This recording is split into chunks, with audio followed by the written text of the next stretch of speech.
one-stop shop for great wrestling. It's the WrestleCopia Podcast Network. Ray Russell brings a host of great shows right to your device. There's the Wrestling Memory Grenade, Regional Wrestling, the Wrestling Stoop with Bob Roop, the Amazing Puro Academy Show, Retro Wrestling Review with Gene Jackson, Dave Dynasty's long-running hit, Wrestling Nostalgia, Monday Warfare, Raw vs. Nitro, the hilarious Other Ship podcast, and a whole lot more. Great shows and great guests, but where do you find all this stuff? Really simple. Try logging on to WrestleCopia.com. As I like to say, it's your one-stop shop for great wrestling memories.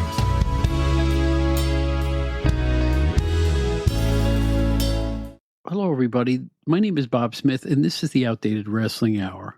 On this special edition, we're going to take a time out from our usual way of presenting things to offer our meager tribute to the great Dennis Condrey, the mainstay of the Midnight Express, a legendary tag team with both Jim Cornette and Bobby Eaton, not to mention Randy Rose. So that's going to be the bulk of our show, and then we're going to get onto some new things and change format a little bit, some things that have been irking us a little bit. We'll get into that. So please hang with us. But we want to give Mr. Condrey the respect he deserves, so here's a special edition of the Outdated Wrestling Hour right after our theme song.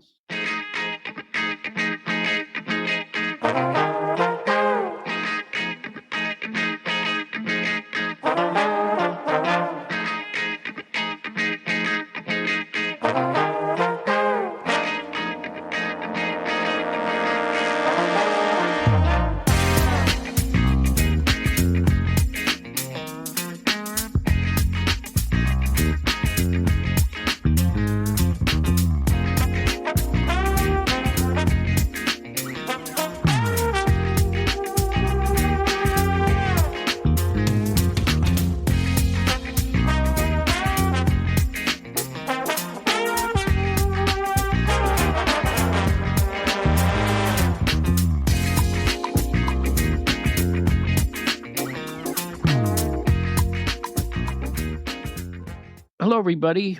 Welcome back to the Outdated Wrestling Hour. My name is Bob Smith. I don't usually have him here for an intro, but I've had him this time. It's Joe Puccio, our co-host with the most. How you doing? I'm doing good. How are you doing, Bob? Oh, fine under the circumstances. I'm kind of rush releasing a podcast. I haven't done this since the early days of the show, like the first or second year, because we had some news this week, and I want to talk about it, and we're going to talk about some other things as well. It's something that hit me late, because I noticed this 2 days ago as we record this. And on March 20th, Dennis Condrey died. What do you think when you think Dennis Condrey? The Midnight Express, the original superstar tag team version of the Midnight Express. There were others before that. And I'll go down some list of history about this. But it hit me today as I'm sitting, I'm making a schedule for the podcast, which podcast that we're recording goes on which week. And I decided, just get this out. And here's what hit me really hard today. Hall of Fame tag team, Bobby Eaton and Dennis Condrey, and they're both gone now. And it just hit me hard because that was my era, Jack. These are the type of wrestlers, the type of action, the type of really solid wrestling that we'll never see again. And the whole vibe of the Midnight Express, we will never see again. Things have changed so much that I hope I'm not being overly sentimental, but this one's hit me kind of hard. I don't blame you. I know what you mean. That was certainly a different era for tag team wrestling. Some would say that was the glory era when he was really at the height of his game. You wouldn't get an argument from me, and I think from most wrestling fans who watched wrestling back at that point, that the Midnight Express were one of the greatest tag teams of all time, not just of that era, not just the 80s, not just the 70s. I mean, just in the history of wrestling. To be completely honest, Dennis Condrey was somebody that I really discovered him a lot more after he had left the Midnight Express when he quit Crockett Promotions, simply because I think I really got into Jim Crockett, the NWA, right after he left. And of course, the later version of the Midnight Express, which I guess might have been probably the more well-known version without Condrey, I think, just because they kind of came to fame when the company was a little bit more national. But anyway, any version of the Midnight Express you look at were just fantastic. They were specialists. They worked so well together. I watched so many, especially since the news of Dennis's death. I've been pulling up stuff on YouTube, just trying to find old matches that I've never seen before. And I mean, they had some great matches. And it's like some of the teams, even some of the squash matches I'm finding, I mean, they were making these guys, they could have a good match with anybody. And he was really one of the, I would say, the unsung greats.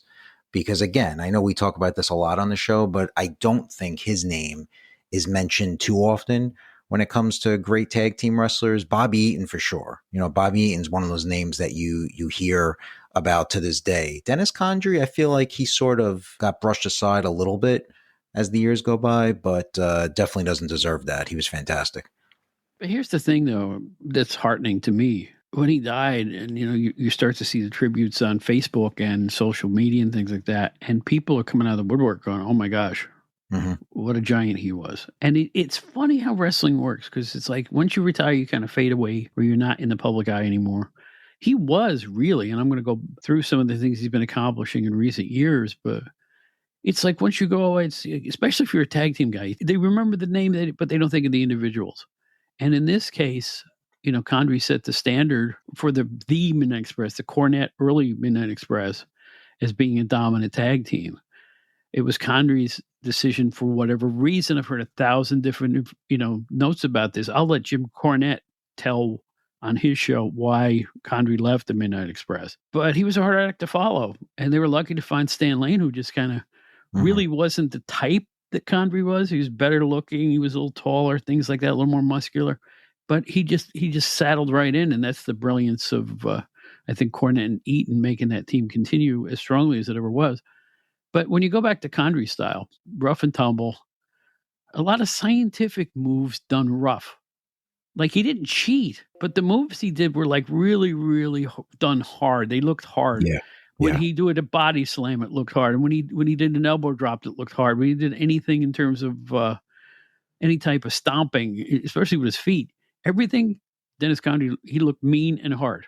He looked mean, and the moves look hard. I think that's a good way to put it. That's a good way of putting it. He had a great mix of like sort of great technical wrestling, great brawling, but you're right. It seemed like it was a seamless blend of both. He was able to kind of go in and out of both, have matches with different types of wrestlers. It didn't matter who they were. When you talk about tag team wrestling, how it's a different game now, and how you're not going to really find tag teams like that. Again, I've mentioned this before, but a team that really worshipped the Midnight Express was FTR. I want to say it was one of the FTR guys that are actually the one that are publicizing the GoFundMe page for Condrey's family, or his widow, his wife. Well, let's back up. I'm unaware. So there is a GoFundMe page for Dennis Condrey's family. There is. I read about this, and I can't remember which of the two FTR guys it is, but one of them, whether it's Dax or the other one, I know that basically bringing it to people's attention. They're the ones that are publicizing it, getting it out there on social media. And it makes sense, because they have made no mistake about it that it was the Midnight Express that influenced them and basically were the cause of them becoming a tag team. And they try to really honor their style. If you watch their matches, whether it was when they were in NXT or even in WWE or AEW right now, they really do a nice job in honoring the Midnight Express, even down to the music. We talked about that before too. They actually kind of stole the old Midnight Express theme song. I think it's like an offshoot of it. But anyway, there is a GoFundMe for Condrey's widow and family. So I would suggest that anybody listening here who doesn't know about it the same way I did, check that out. Check it out and see if you can do something. I have been living on GoFundMe lately. There's so many people that have needed help lately that are in my world that it's crazy. But I'm glad it's there. Yep. And GoFundMe's doing some great things for some people in real need. I can't even believe some of the things I'm reading. Like homeless people, somebody starts a GoFundMe and they've raised $500,000 for them. It's insane.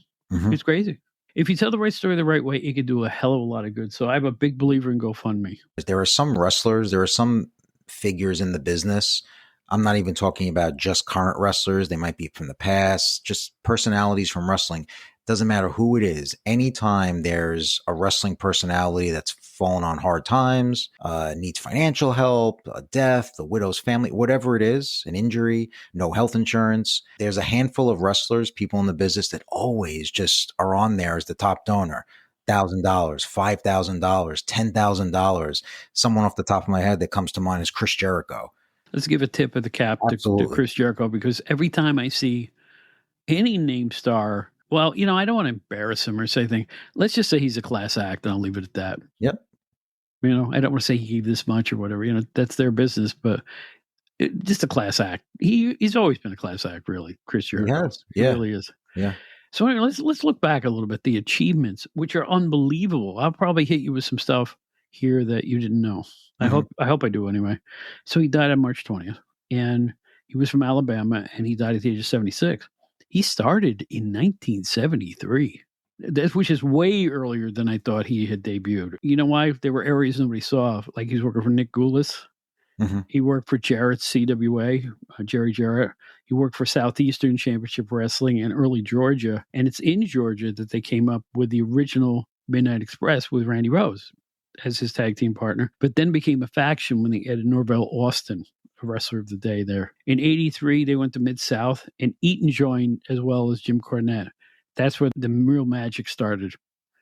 It's just, they had everything. It had a humorous entertainment value for a rugged tag team. That didn't happen back then. How original was that? Usually the managers like an Albano or somebody would come out and brag and brag and brag. Cornette had a gift of insult, but he was funny even to people who hated him. And there was nobody Yeah. like that combination. So you had the roughhouser, the semi-scientific, younger star, and Jim Cornette just to make everybody angry.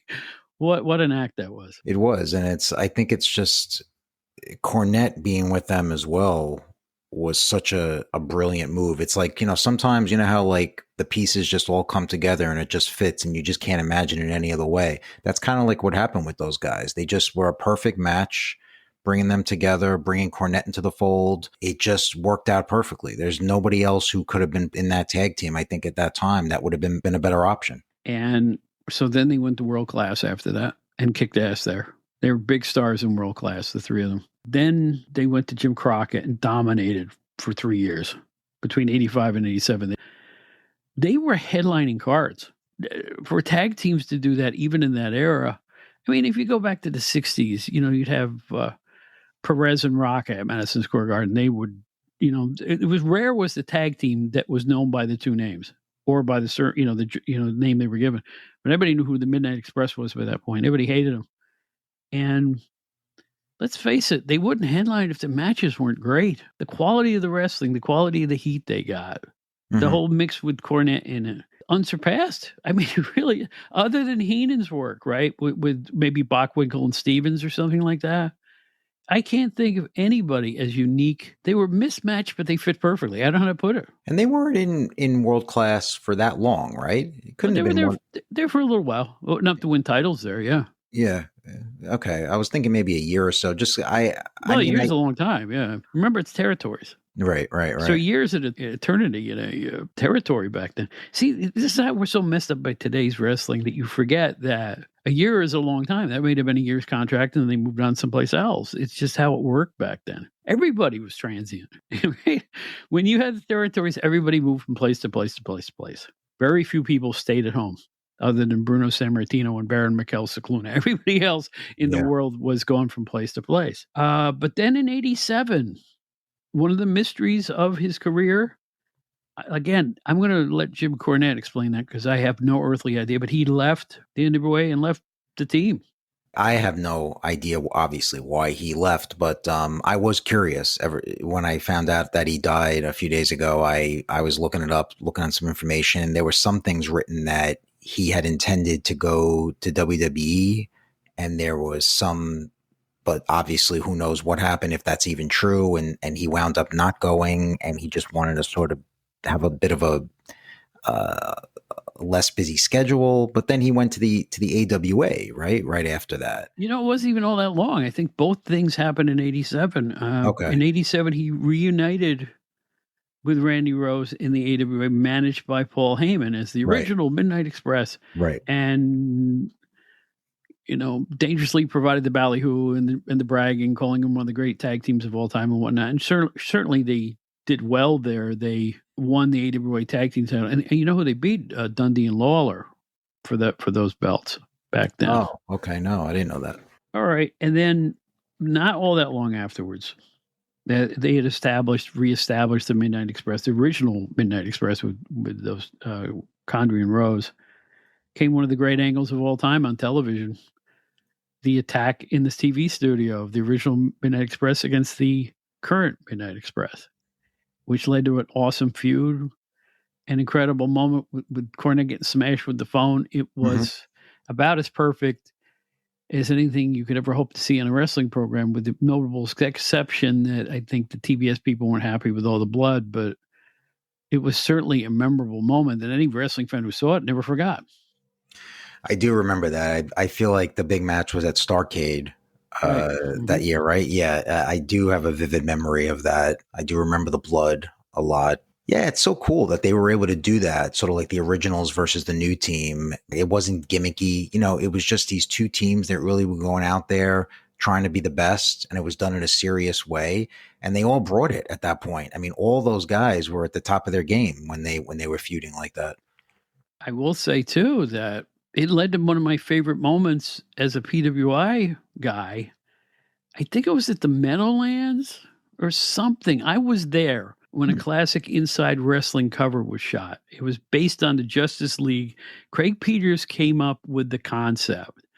And you remember how they used to have the comic book covers where you'd have one team looking at another team and they were all like had fists like this growling at each other? Yeah. Well, Bill Apter took the picture, and it was the original Midnight Express and the current Midnight Express on the other, and they were all doing the fists, and Cornette and Dangerously are pointing at each other. It was an incredible cover, and one of my favorite things I've ever discovered is Jim Cornette's been ubiquitous on TV and Dark Side of the Ring and stuff. And one time he's talking, and I could see it framed right next to him.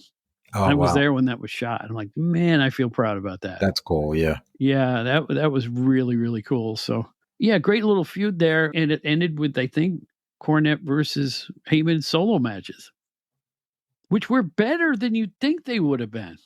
Really? I don't remember. I don't remember those, honestly. Yeah. They did a few of those. So interesting. And let us not forget that the Condrey Midnight Express was also part of probably a very influential match, the scaffold match against the Road Warriors. Yeah. Right? Yep. How famous are the photos of that match? When I got into WCW, NWA, and I started kind of veering away from WWF a lot at that point, the scaffold matches always fascinated me. And those are the scaffold matches that, I would always, of all the matches that they had scaffold, those are the ones that are really stuck in my memory, just from seeing them in PWI and all the old wrestling magazines. I think it fascinated me, the scaffold match in general, just because it looked so menacing. Like it was these guys that were all high up, and it looked like they were going to fall to their deaths outside the ring. And it was just such a weird concept, and obviously since they really didn't do them in WWF, right? I don't think they ever had at that point, they weren't doing them. Not that I can recall. No. They've done other stupid stuff since then, but I don't know if they ever had a scaffold match, and I just was so fascinated by it. But yeah, those pictures will always live in my memory. Well, I give them all credit because it must have been wonderfully controlled. Yeah. The only person ever to get hurt in one was Cornette. Yep. And that was later on when he broke his leg. It was Big Bubba, right? Bubba didn't catch him or something like that. Yeah. That match can still be found, I think, video somewhere. See, I got to find that. I got to check that out. Yeah, it's a classic. It's not really a wrestling match. It's more of a survival match. Mm-hmm. Everybody's literally hanging on, and you got Eden hanging down on the side of the thing, and Condrey's dangling off with one arm on the side of the scaffold part. And the Road Warriors were big, bulky guys. Mm-hmm.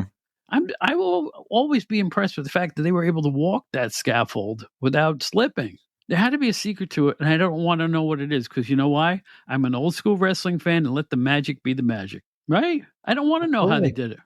I don't want to know. All I know is we all thrilled to those matches. And for the most part, they were done safely, other than one error. You're right, which is pretty incredible in and of itself, that those matches, because I mean, I think we take it for granted now because we see so many crazy things nowadays. But I mean, back then, that was pretty nuts, right? Looking at a scaffold match. I mean, I've never been to a live show where they had a scaffold match, but I can just imagine what it would be like. It must have been kind of cool to watch in the arena itself.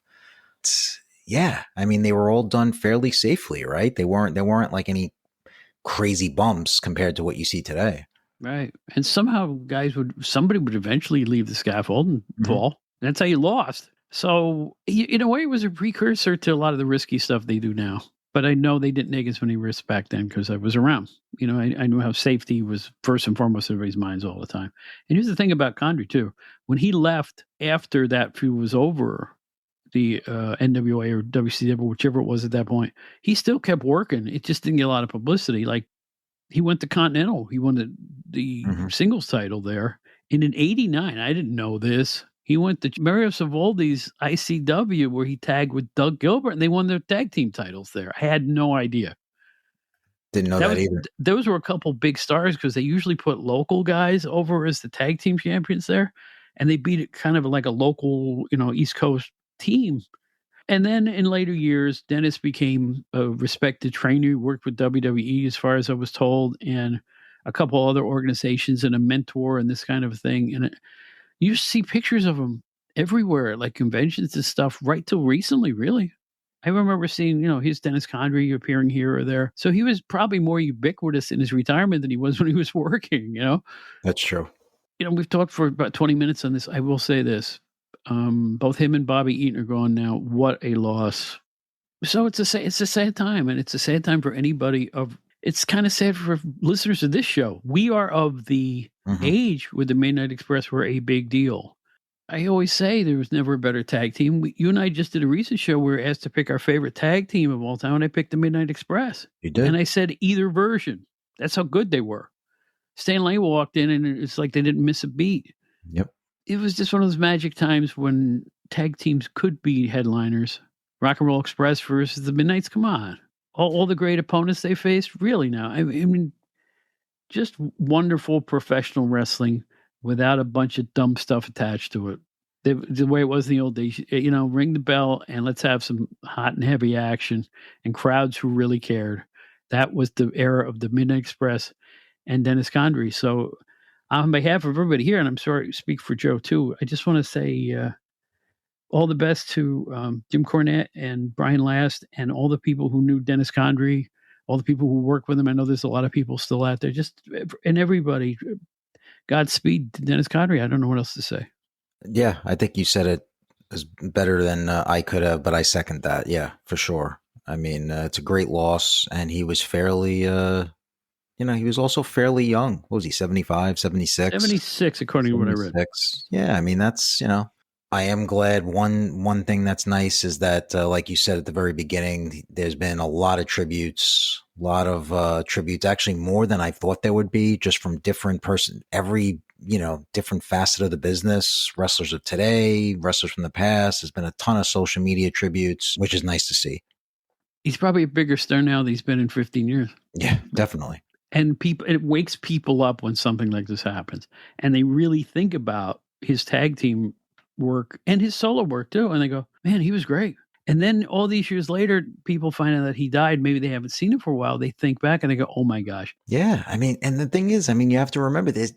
There's so much wrestling. The older we're getting and the more eras of wrestling that are passing now, I know that even in the 80s, of course, there was wrestling in the 50s and 60s, but I'm saying that it's just every year there's so much new wrestling, so many new guys to come out, so much new talent that it's easy to overlook some of these guys. It's even easy to overlook some of their talent, even if you just forget about them because you're so focused on other things. But this is what allows us to really take a look back and, pull it up. And we're lucky that we have these resources to be able to pull this stuff up and watch it. Is the Midnight Express in the WWE Hall of Fame? It's a good question. If they're not, they should be right now. That would be poetic if they can squeeze them into the Hall of Fame if they're not in there. I see absolutely no reason why, with the time between now and WrestleMania, they can't do that. It would be a very, very good thing to do. I just, it's hitting me right now. Get him in. That's my vote. Not that it counts.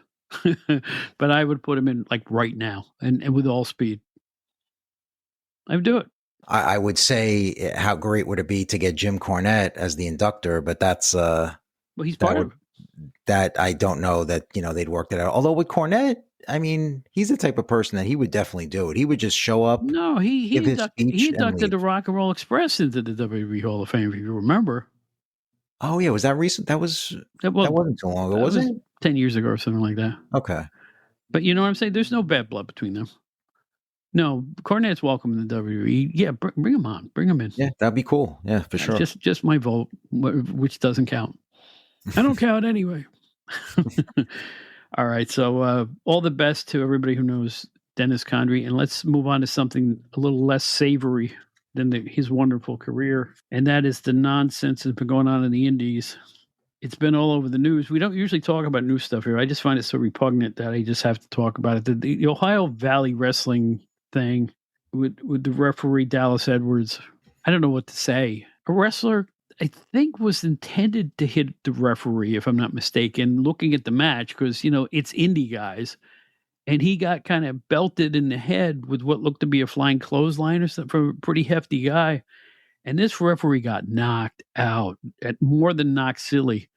He went into spasms and convulsions, and it was horrible to look at.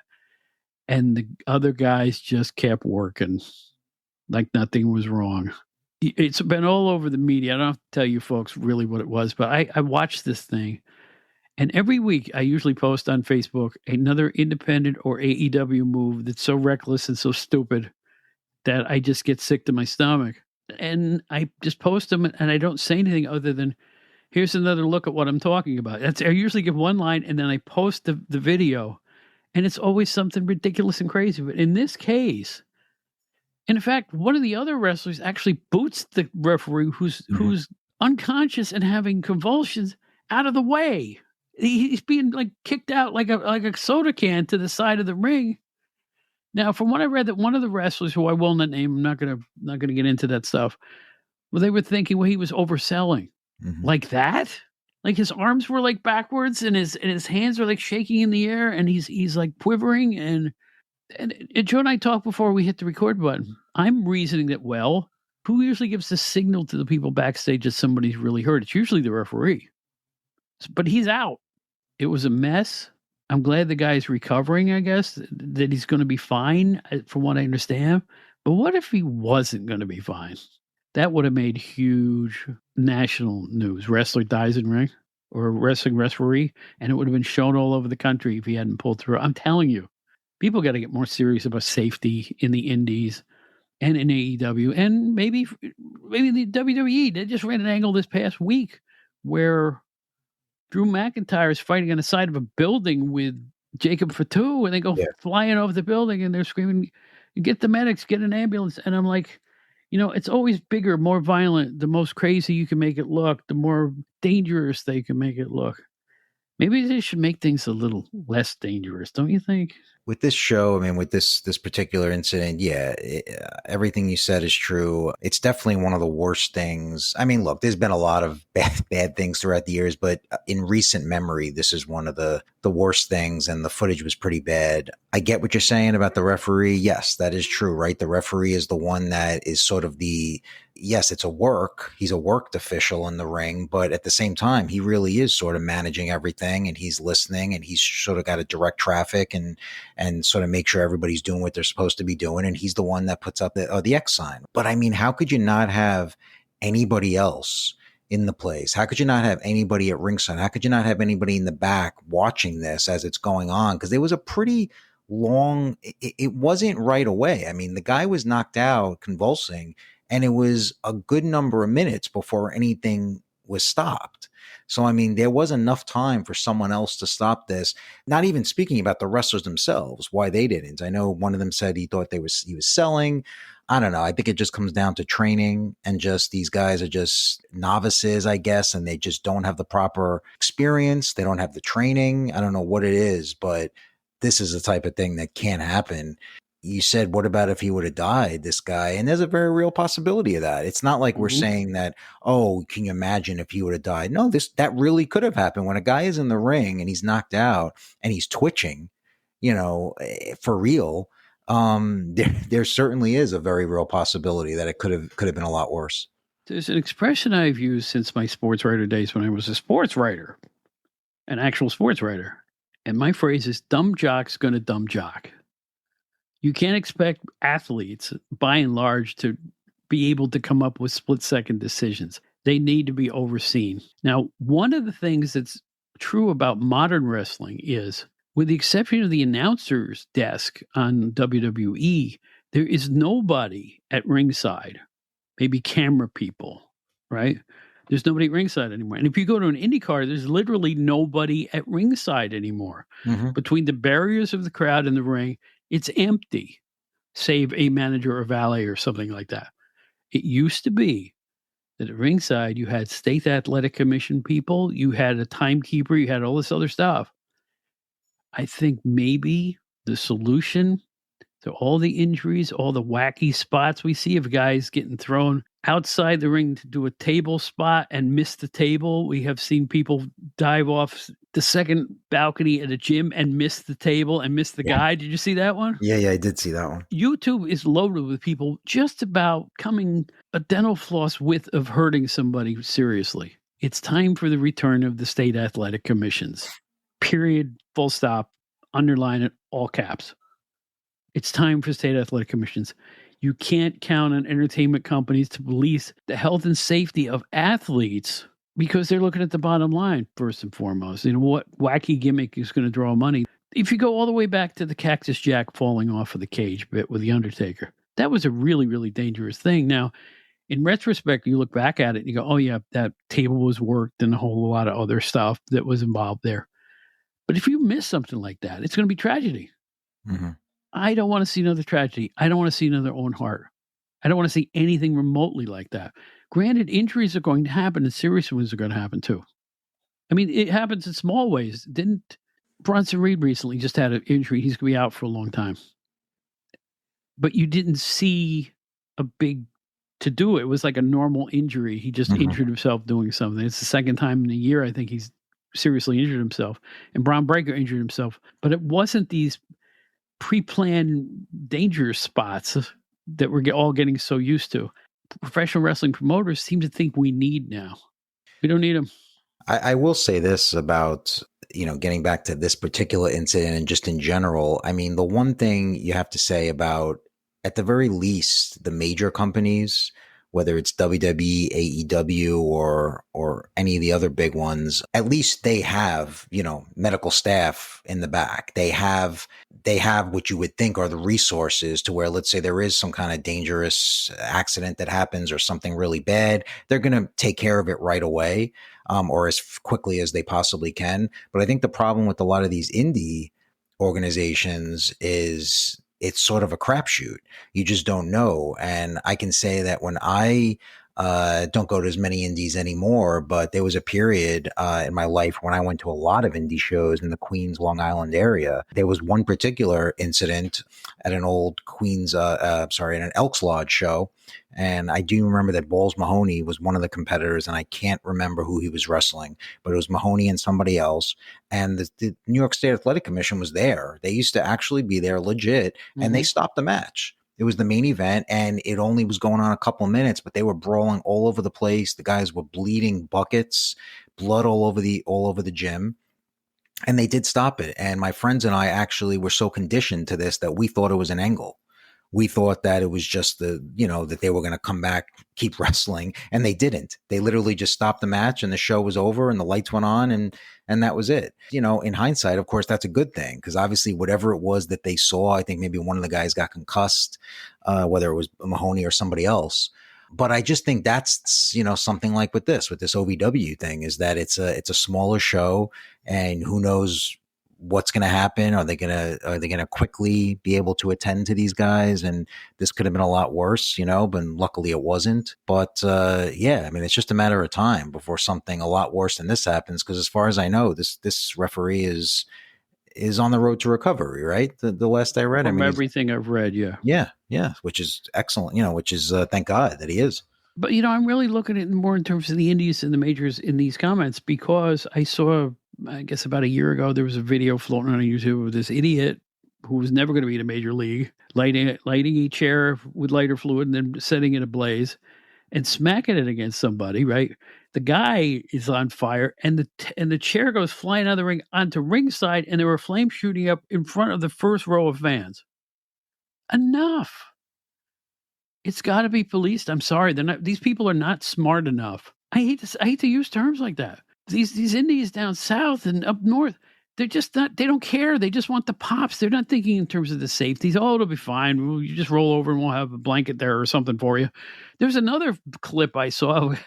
Another flaming chair. Maybe this was the same clip. They had to drag the chair out of the arena. Right, the camera followed them, and they're outside stamping on the chair like, "Go out, go out." They couldn't get the chair to go out. You realize how much damage that could have caused? It's insane. Enough, guys.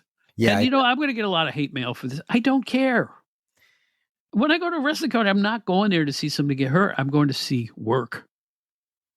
I want to see what looks like a rugged to the death fight where nobody really gets hurt. That's what working is, guys. Working isn't like taking a pizza cutter and slashing somebody's forehead with it.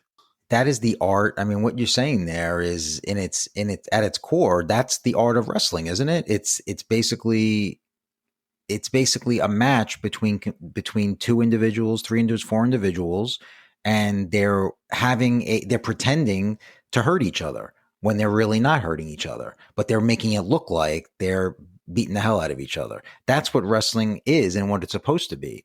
So if the guys are really going out there hurting each other or maiming each other or breaking someone's legs, that's the opposite of what wrestling's supposed to be.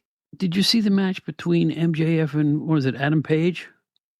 Oh, the syringe? Not just the syringe. Yeah. You want to read you want to hear the laundry list of what they used in that match? Have you seen those clips? Oh, I watched the match. Yeah, I saw the show. Yeah, I can't. It would take me 4 minutes to name all the foreign objects. Yeah. Broken glass and light tubes and what else?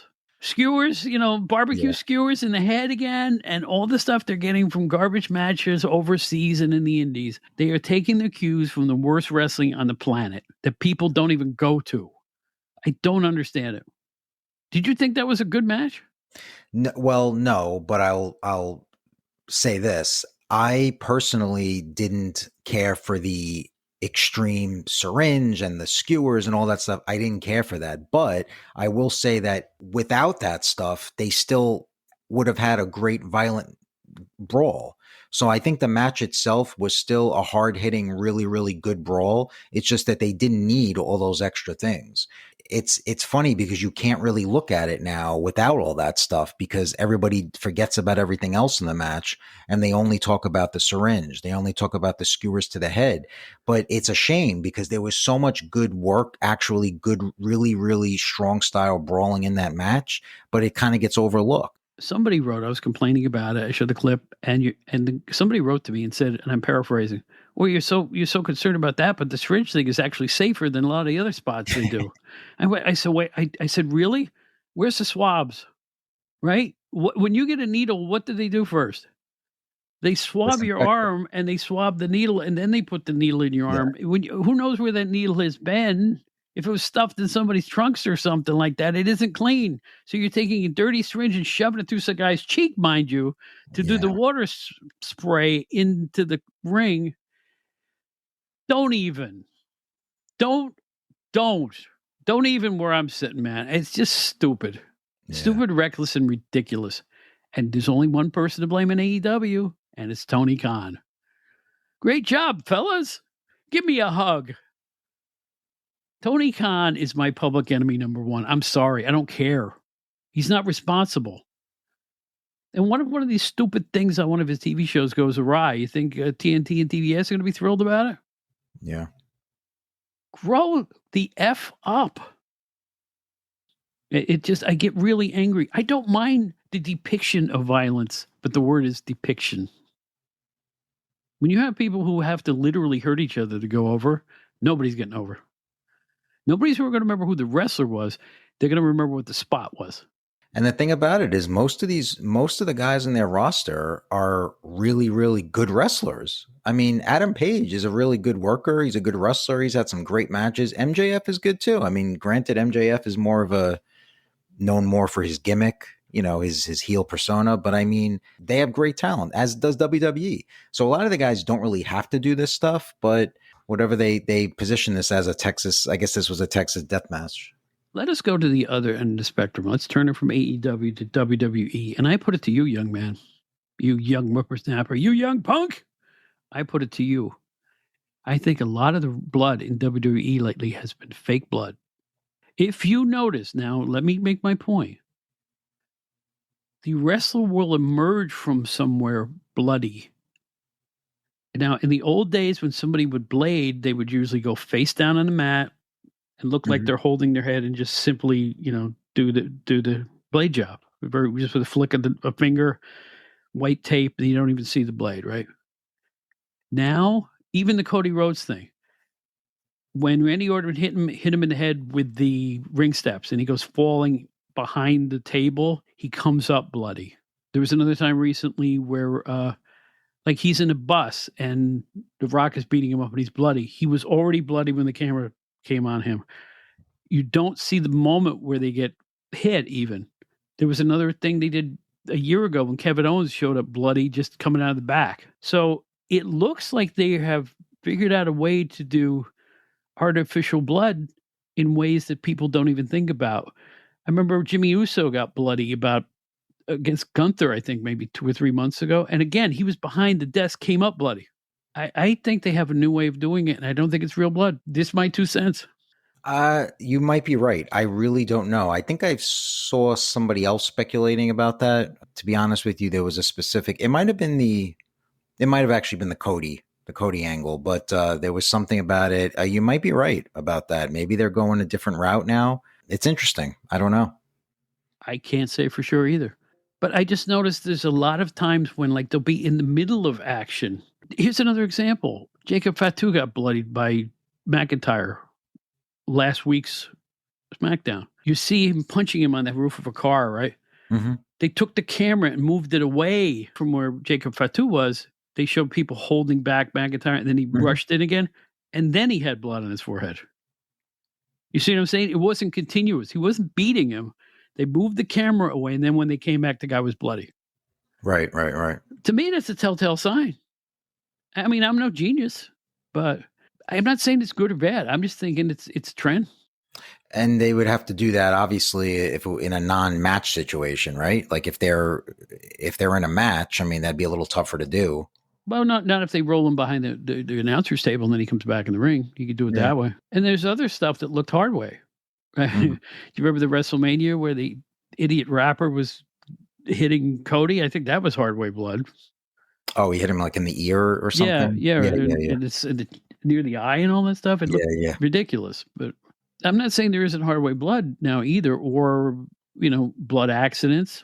I just think in some of the ones where they're playing up the blood, it kind of looks, sort of staged. It's interesting. Yeah. I have no, and it's always really, really red blood. Like really, really, like Crayola red, yeah. Crayola crimson, But I'm not saying it's a good thing or a bad thing. I'm just thinking maybe it's a health and safety thing that they're looking into. And if it is because of health and safety and they still want to have bloody matches, in a way, I got to kind of tip their cap to them because that's safe. True. We should get that. We should look into that a little more and see if there's any. Who's going to fess up to me? Excuse me, is this WWE headquarters? My name is Bob Smith. I wrote for wrestling magazines about 40 years ago. Could I speak to Triple H about, is the blood real? Click. I don't think they would take my call. Who's going to fess up to that? Who would fess up? Now think about that. They have a show on Netflix or whatever it was now where they expose the whole business, right? Yeah, right. Are they going to keep this secret? Good point, right? I mean, why? If you're flinging open the doors, why not show us how you do it, kids? See, that would be an interesting episode. Yeah. Yeah. I don't even remember the name of the show right now. What was it? Unreal, right? Unreal, I think it's called. I thought it was called Killing the Business, but that was just me. That's the subtitle. Oh, okay.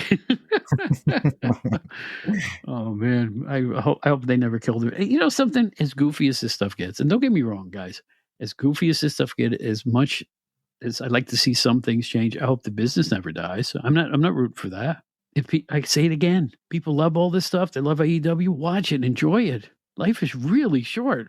You know, I mean, if that's your bag, that is your bag, and nobody has a right to tell you it's good, bad, or indifferent. You can read all the critics you want, like music critics. I remember reading Rolling Stone back in the 70s. I'd read Rolling Stone and I would vehemently disagree with the rock critic when it was an album I had that I liked. I see the review and they say, this is the worst thing ever recorded. He had a right to write it, but I have a right to ignore it too.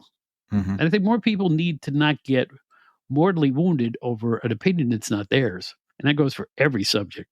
For sure. Nobody can take criticism now. Yeah. Like in any way. If it becomes, I don't like this. I like it. You're wrong. Why you poop?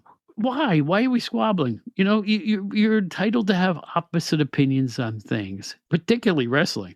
You go to any wrestling thing on Facebook where somebody brings up a controversial topic and watch the arguments break out. It's actually funny at this point. Do you ever do that? You just keep scrolling down. This guy goes, "What do you know? Where you live? You live in Idaho. Idaho doesn't have wrestling." You know, people will just rip into each other at the slightest little provocation. Yeah. Smell the flowers, y'all. Life is too short for that. And it's gotten a lot worse with social media, because now there's an avenue to really, be vocal about it. I mean, you just could, hide behind the keyboard and just get on whatever it is, Twitter or Facebook, and just, go down that rabbit hole. I don't mean to preach. I don't. I really don't. But you know what I'm saying, though? Everybody's got people just can't have a difference of opinion. They rip at each other. It's Freddie Blassie versus Bruno Sammartino. They just people just are waiting to bare their teeth. I say let the wrestlers bare their teeth, and if you bite, don't really bite. Yeah, and it's John Rizzi used to swear up and down that Freddie Blassie really bit his opponents, and I'm like, no, he didn't. No, he didn't. So he thinks those. So he was really using those fangs, and he was really. He said it on the old podcast I was on. Yeah. I actually said, was he really biting those guys? He said, yes, he was. And I'm like, no, he wasn't. No, he wasn't. He wasn't. I'm sorry. Maybe that was out of loyalty. John Rizzi was the head of the Freddie Blassie fan club way back in the day, right? But I put it to you. I mean, even the bloody stuff I remember on TV, he'd be like holding his face next to the other guy's forehead and doing this gnawing motion, but but the blood was trickling on the other side of the guy's head. So I listen. It was one of the most lurid things you ever want to watch, the Freddie Blassie matches like that. But again, they knew how to do it. They were literally as gory as that was, looking out for the safety of their opponents in those days. Do you think you can take it if I shove this barbecue skewer into your forehead? Oh, and 50 other ones at the same time? Sure, Phil. Sounds like a plan. We'll get over. Can't wait for the pop. Okay, Biff, are you ready? Let's get in there. You got your pizza cutter in your trunks? Sure, Biff. How about you? You got your cigarette lighter in the back of your trunks? It burns, Phil.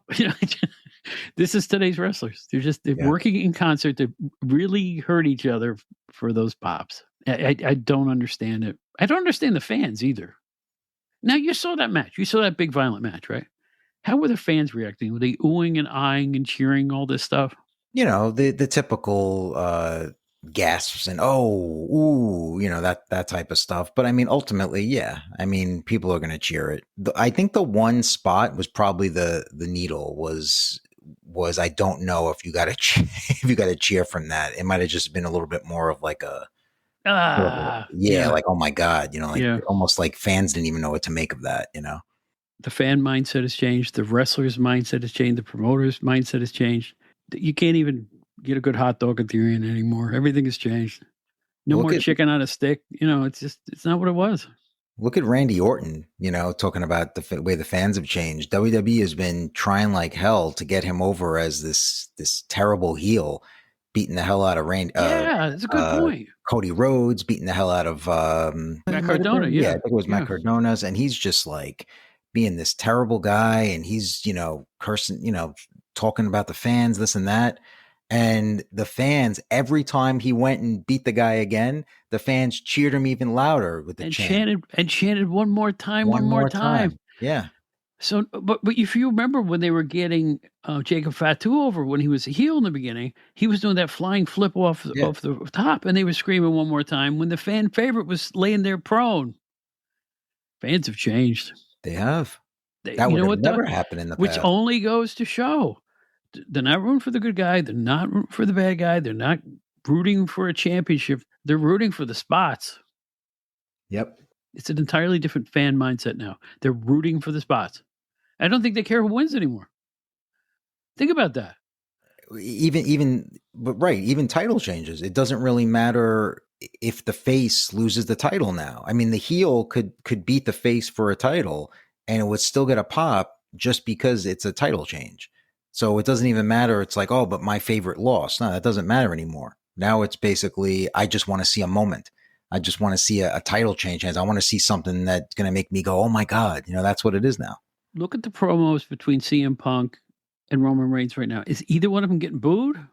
I don't think so. Neither of them getting. They're both being cheered, They are both being even cheered. after the ridiculous comment that Punk made about Roman's father. His father, yeah. Now you figured that would turn him into a heel instantly. In most civilized societies, it would, but no, not in wrestling. No. Yeah, not in wrestling. So I know again. I really think that we've reached a period in professional wrestling where a good insult means more than a good match. We've never before had a situation where you'd let two wrestlers in the ring alone together, each with a microphone, and lambast each other for 17 minutes. That's never happened before. You can't imagine Bulldog Brower, George Ackerman, flying Fred Curry. It never would have happened. Everything has changed. It's all insults now. It's all who can put over the best, the best jibe at somebody else, or they'll mix in something personal and that people know about in the news into an interview, and the fans go, "Ooh!" It's like when one of the Bella sister got in with Becky Lynch, and Becky Lynch goes, "Well, he's not your man anymore." Talking about Cena. Ooh, this is what they want.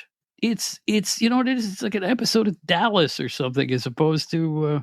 Remember the Babes used to fight on Dallas? Yeah. Like falling into the pool and everything. Into the pool. Get your hands off my man. And into the pool they go. The whole mindset has changed.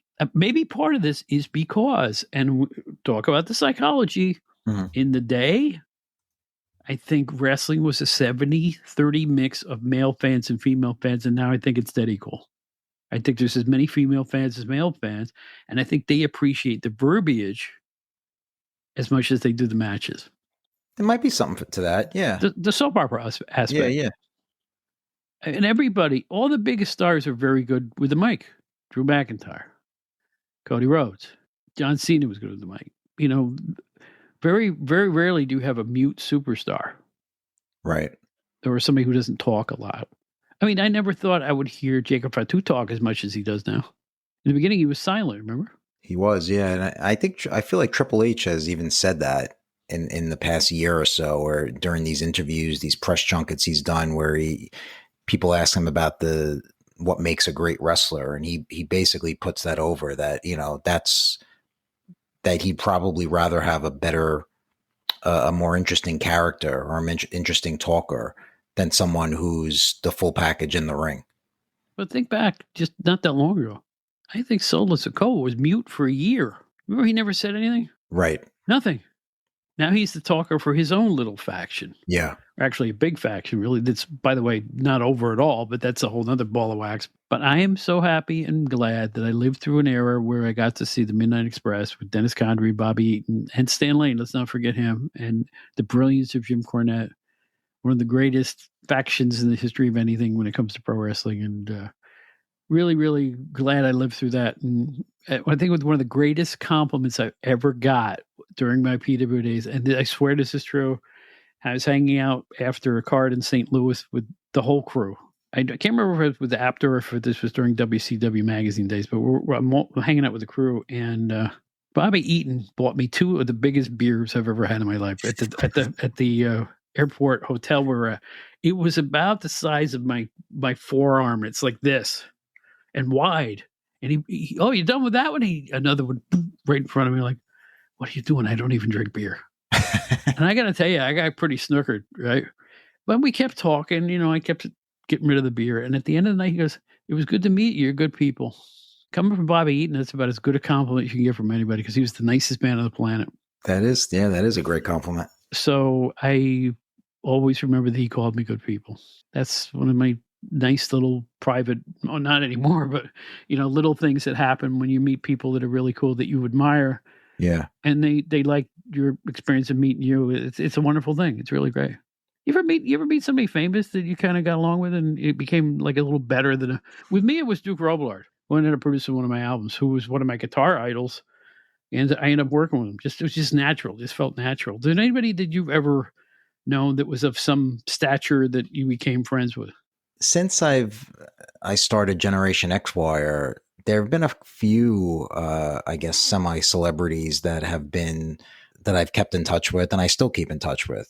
Just through texts and just every once in a while, just checking in. Wrestling wise, I mean, I don't know, Brian Blair. I still converse with. Yeah, I still talk to him. Every now and then I'll send him a text or he'll text me things about, whatever. But I'm trying to think just offhand. I don't know. Scott Valentine, who used to be on Family Ties, he's left me a few voicemails and I go back and forth on text with him. So there are people here and there, that really, they really want to keep that friendship alive. And then of course they're the ones that they have no interest in that. But yeah, it is kind of cool when they surprise you like that, right? I mean, I became friendly with Rusty Young and Paul Cotton of Poco. It was literally first name basis after a while. And who else? Well, BB King, obviously. Legitimate friends. And I miss him every day. And you see that and you go, oh my gosh, it's been 12, 13 years since he died and that kind of thing. It's really tough. Yeah. But, I've been lucky to have some friends. The beauty part about when you have a famous friend, they become a real friend, you forget they're famous. You're right. That's when you get along with somebody, that there's no caste system and you don't have to watch what you say and you can be natural around them. So it's really cool. True. Well, anyway, let's talk about Generation X Wire. We never do a new show like this. This is going to be taped the Monday before it comes out on Friday. So you can say whatever you have coming up now and it'll make air on time. So we do other shows where Joe wants to talk about what's new and I don't know when the show is going to air, which makes it hard for him to type stuff. So here you go, son, hype away. It's only 5 cents. Let them know what they get for their nickel. I guess the one that I'm kind of looking forward to is a story on David Sahidi. He's a producer, director for WWF in the 90s. He was there for several years, and then he eventually moved to TNA, and he was there for many, many years. He's a guy that's revered from many, many people in the industry. He just came out with a book where he talks about his time kind of coming up on the scene and working through the different companies. After TNA, he was in MLW for a bit. He's right now associated with that Eric Bischoff Real Amateur Wrestling organization that Bischoff is kind of involved with right now. I think he's working with them at the moment. But anyway, I just finished the book actually within the last week. So I'm setting up an interview with him for the website, which I'm really looking forward to. And, the entertainment front, we'll see what's going to be coming up on booking guests. So we'll see what happens. But don't forget all those femme fatales you got on there, Jackson. You can scroll back. They don't disappear from the site. They stay on the site. They do. If you want to check out Morgan Fairchild or Lydia Cornell or Rhonda Shear, I was going to say, yes, let's go back to the 80s and stay there. No, sure. It's listen, you only live once, right, Jackson? No, it's I don't know how you're getting these people because these people were like big coin back in the day. And maybe it's just the passage of time and the fact that you seem to have a good time interviewing all of them. It's like none of them are like, you can't talk to me, I'm too famous. That type. Oh, I definitely have my share of have you really? Of rejections. Oh, for sure. Yeah, it's just, it gets easier as the time goes by because now I have some connections in the publicity world. I know a few publicists now who kind of hook me up, and actually a few of the people I've interviewed will actually make connections for me as well. Where they know somebody or they're working on a movie with somebody and they kind of put the word out for me. So that's actually helped me a lot as well. Joe, it's good to see you. Now let's tell people what's going on here. You are in the middle of a gigantic home renovation project, right? And let's just talk about it. And there are going to be times when you're not going to hear Joe on the show. There's two reasons for that. Number one, I'm going to have an operation sometime soon, a medical thing, and I may not be available to talk for maybe as long as 2 weeks at a time, a couple of times this year. That may happen. Secondly, he's got all his stuff going on at home. So we're squeezing Joe in when we can get you, right? I mean, because your house is like a ramshackle banging thing going on, right? Right?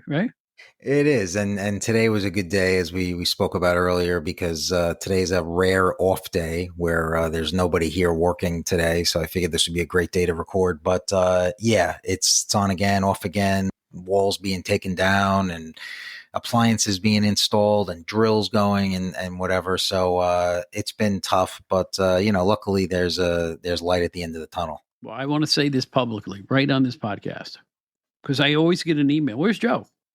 I want you all to know this. I hope Joe Puccio is the co-host of this program for as long as it endures. I don't want to ever replace you. I think I found the right guy. The fans really like you. Everybody talks very highly of you when they mention the show. And if you don't hear him here, it isn't because we got into a spat about baseball or something like that. It's like, it's just that we are both going through a time when we're kind of in and out. So keep listening to the podcast, y'all, because it's like, it may be just me sometimes. It may be a show like this where we've had Joe on 2 weeks in a row, and then we go back to our usual format with guests and things like that. And sometimes Joe can't be there for that. That's what it's going to be. And we've been lucky to get Steve Giannarelli to sit in with me a few times and record what we're calling buffer shows about interesting topics that you may have never even considered hearing before, but they're going to be the same format as a normal show, but it's just that Joe couldn't be here for those. Or I couldn't be available for a period of time, so I'm going to put that show into the schedule. The reason for all this is real simple. This is the podcast landscape. You can't go away. I've heard podcasters go, well, I'm going to go away for 2 or 3 weeks, and then they don't tell their listeners they're going away for 2 or 3 weeks, and the listeners never come back.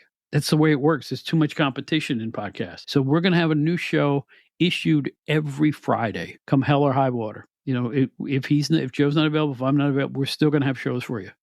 So that's the whole concept behind this. And Joe understands that. And I want you all to understand it out there in case our format gets a little like what we just did, Joe, 2 weeks in a row. That's why. All right. Fair enough, guys. I don't want any more direct messages on Facebook going, where's Joe? This isn't another Rizzy thing, is it? I'm like, oh gosh. Right? No. This is the anti all that. We're having a wonderful time. Joe, you're having a good time doing this show, right? I'm having a very good time. There you go. So take it from him, and the $50 is in the mail. So there you go. Not to mention a Carvel gift certificate. Oh, yeah. There's only one problem. You can only get butter brickle. I'm sorry. That's all they had. No, I miss Carvel, man. I have been, by the way, I have been dieting like crazy. As an old man, I was pushing that A1C or O1C, whatever it is. And so I have gone Mediterranean in my diet, and I have lost about 12 or 13 pounds. My numbers have already regulated back to not threatening status, and I'm getting used to it. That's the beauty part. The only drawback of all this is I can have my weekly Carvel, so you're out there get some laughs out of it. But I will say this. I've been such a good boy that yesterday, Joe, we went out. We went to our local McDonald's, and I got the little cup of what they call, and by the way, there's no such thing, McDonald's, as a plain sundae. A plain sundae is vanilla ice cream. It's not a sundae. How dare you? You think I'm not a consumer or something? No, a sundae has to have something on top of the ice cream, or it's not a sundae. Well, anyway, I had this little plain sundae, 210 calories, this little taste of vanilla ice cream. And I don't think I've ever been so happy in 5 years. It was just magnificent. Because I haven't had ice cream since I started this thing. And it's got to be December I started this. Yeah, when I had my last physical. So just to clarify, this ice cream you had, this plain sundae, it was just vanilla ice cream? There was nothing on it? That's all they have. I think they may have chocolate, but I didn't put anything on it. No sprinkles? I just wanted to, because I wanted to keep the calorie count when there's certain framework.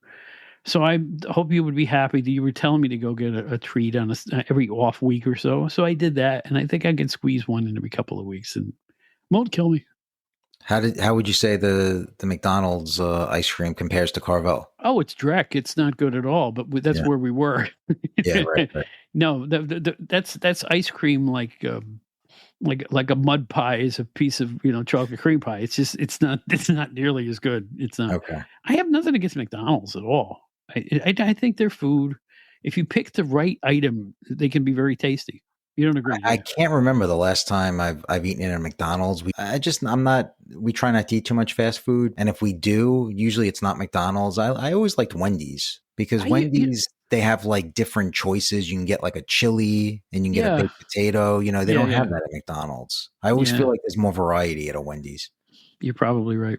All I know is that at my last full-time job, which I'm no longer thankfully doing, I had to get lunch quick and get out, and the McDonald's was right up the road, and I eat a lot of McDonald's, way more than I should have. And I think that's where I gained weight over the last 5 years or so, but it's coming off now. So I might as well just wrap up the show here with you present. I never do this, but he's going to discover what it's like to wrap the show up. Thank you for listening. Find me on Facebook on Millie Bob Smith Singing with BB King. You can find Joe Puccio on Facebook, too, if you look hard enough. Just type in Joe Puccio. I think you're the only one there, to be honest with you. Write to us, outdatedwrestling@gmail.com. Our website, where you can hear every old edition of our show, is outdatedwrestlinghour.buzzsprout.com. Buzzsprout, one word.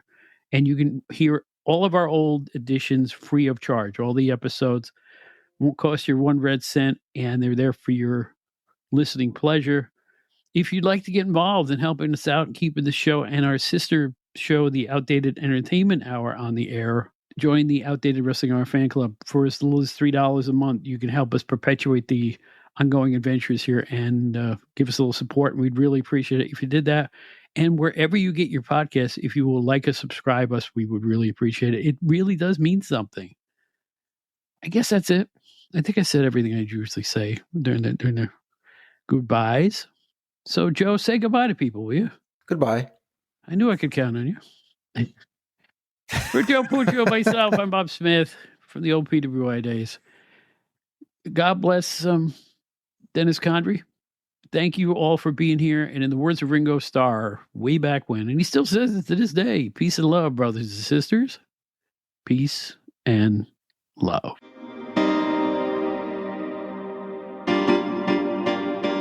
Attention, Gen Xers. If you'd like to explore the era that appeals to you, look no further than GenerationXWire.com. The generation who grew up with the elite in entertainment, music, movies, TV, books, pro wrestling, and more finally has a one-stop destination for all their Gen X needs. From Aerosmith to Batman to the Killer Bees to the Twilight Zone, there's something for everybody at GenerationXWire.com. You won't find a more eclectic mix of pop culture content than at the leading website that specializes in the greatest generation, GenerationXWire.com. Check it out today.